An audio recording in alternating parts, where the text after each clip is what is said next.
We've come to the end of the year 2024, and so I'm down to my final month of everything that I watched. This is everything that I watched in December, or should I say everything I watched for Christmas.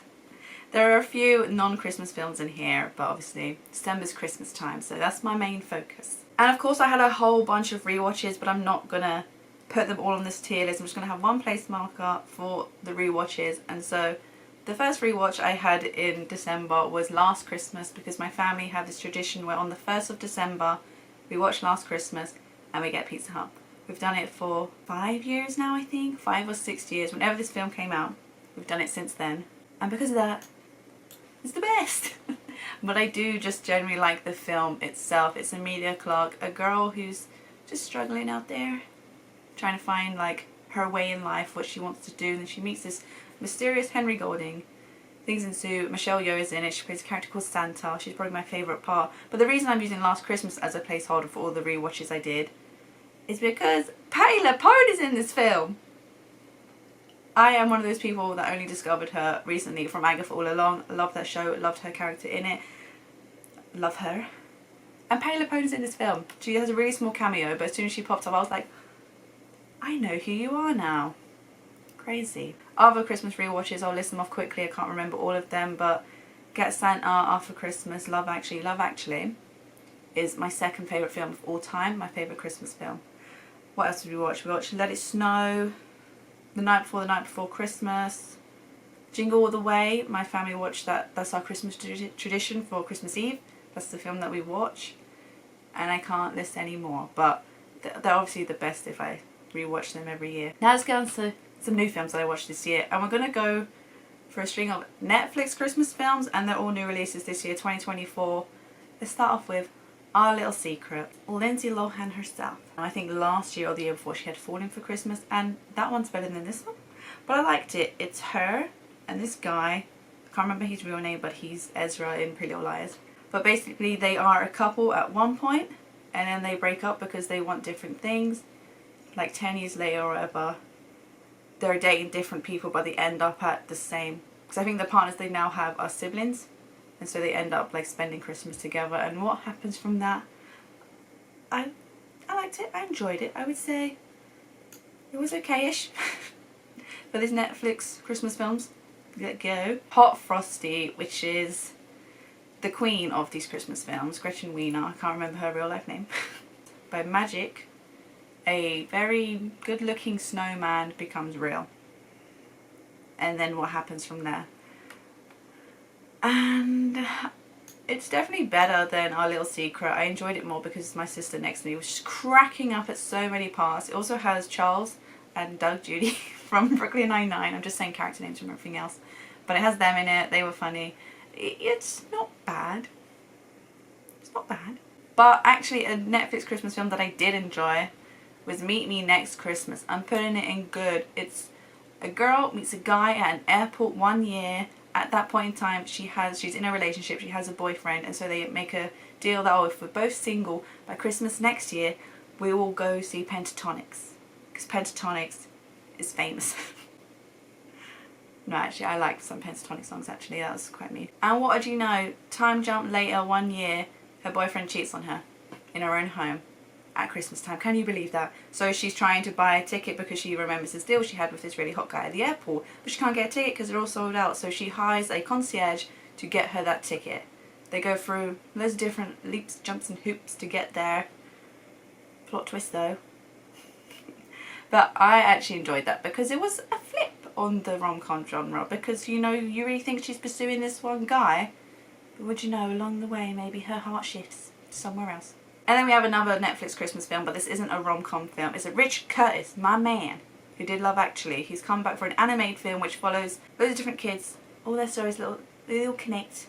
How their kids spend Christmas without their parents, because their parents are either all stuck in a car, or one's a nurse, a carer, so has to go off and care for someone. And it was really cute. There were so many moments that just, they really wanted me to cry. Okay, they really wanted me to cry. And this film, like, reminded me of why I love Christmas. I watched it like fairly early in the December period, and I was like, not really feeling Christmassy. Watched this film, I was like, this is why I love Christmas, because people come together to try and like if someone's not having a good time, try and cheer them up, make them feel involved. And you know, I thought this was a great film. On a similar line to that, This Is Christmas. It's a film that came out a couple of years ago. It's about a random commuter amongst a whole bunch of commuters that always take the same train like every day, but they never really talk to each other. They never really know what's going on in each other's lives. So he's like, hello lovelies, I'm gonna throw a Christmas party, you're all invited. And then it's him, like, all of them like kind of learning new things about each other. Like they will help for different things, like someone will provide music, someone will provide visuals, someone will provide wine for this party and all stuff like that. And it's really cute because it's all coming together. Reminds me why I love Christmas. And you know, I thought this was a great film, just slightly behind that Christmas. Back to new Christmas film, Red One.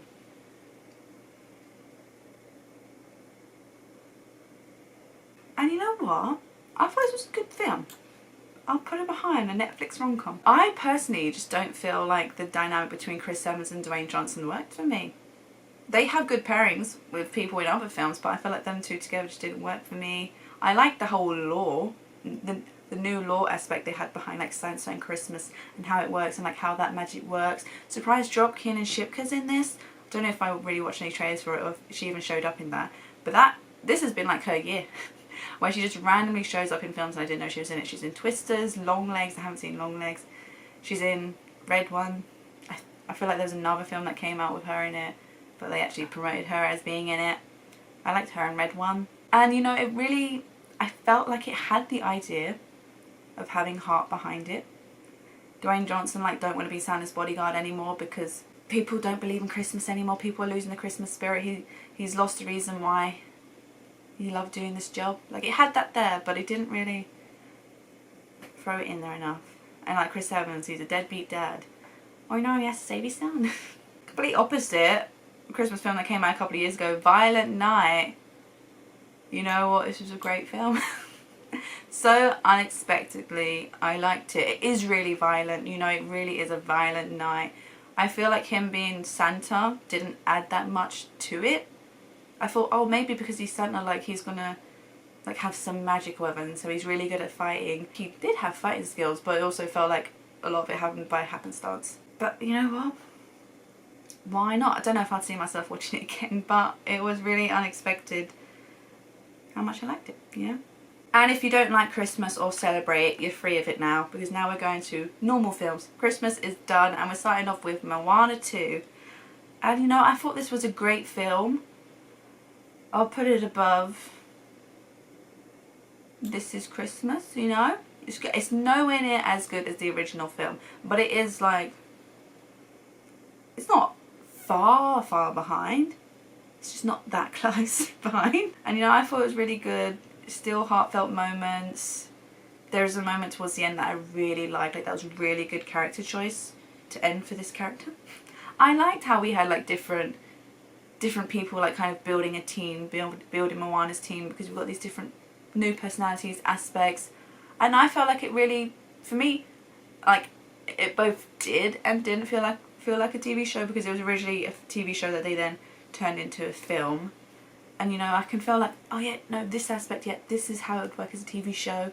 But I also felt like all the scenes just like flowed, the whole story just flowed. It's not the same people, it's not Lin-Manuel Miranda doing the songs, but I still felt like you could see the flair, like you could see how these songs are similar to the first film as well. Like it didn't just feel completely different. And so, you know, I thought it was a good sequel. An end credit scene, which could potentially set up something, set up a TV show. Following on from Moana 2, a lovely musical, into another musical, Wicked! Was Wicked! How many times have you heard that joke? I've said it every time I mention this film. And I'm looking at my notes and it literally says, Wicked was wicked. Guys, I'm a film critic. I'm a film critic! Anyway, I got teary-eyed eyes. There was one point in this film, which I've just seen like so mixed opinions on it, where it's like a quiet, silent, slow moment. People say it dragged out a little too long. People said it was cringy and they just wanted to laugh. Me personally, I teared up. She was finally being accepted. She was... Don't even know. I really like that moment. That's probably one of my favourite moments of the film. And of course, defying gravity. you're gonna cry during that, okay? I did see this in the theatre on the West End many years ago, so I knew the story, couldn't remember much of the story. I knew like 2 of the songs, couldn't remember most of the songs, but I felt like every single actor who played every single character was just perfect. I didn't doubt them at all. I did come out of the film just saying, that Jonathan Bailey. After watching Bridgerton season 2, that Jonathan Bailey, he really is charming, isn't he? He really is charming. I mean, the first thing I watched with him in it was a TV show called Crashing, I think. He had charm in that. But no, Bridgerton and then bloody Fiyero, or what my 3-year-old niece calls, Fiyero is fit. Taught by my 28-year-old sister, so take her word for it. And I will be seated in 2025 for part 2. It's coming out in 2025, right? And I really guess December is the month of musicals, because my final film I watched in cinema was Better Man. The best. You know what, I'm going to put Last Christmas to the back.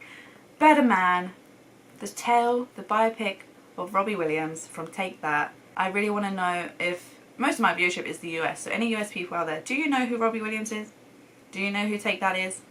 Does this film mean nothing to you? Because it meant everything to me. Saying that, I'm not a fan of Take That, I'm not a fan of Robbie Williams. I know their songs, I listen to their songs, they come out, they start playing, I'll be singing them.